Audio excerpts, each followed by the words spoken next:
Ngayon lang nakakita si Mang Kulitan ng malupit na tagayan. Moving inuman. Ang mga tumatagay, naglalakad. Ang nagtatagay, nakatricycle. Oh my! Ang galing talaga ng mga Pilipino sa mga ganitong diskarte. Look at this! Nakakatuwa nga namang panoorin kasi ang daming parokyano. Paano ba naman? Libreng-libre yan.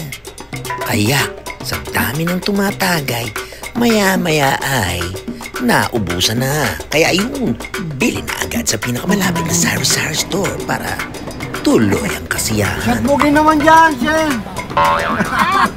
Ito ba to? Patagayin mo na rin.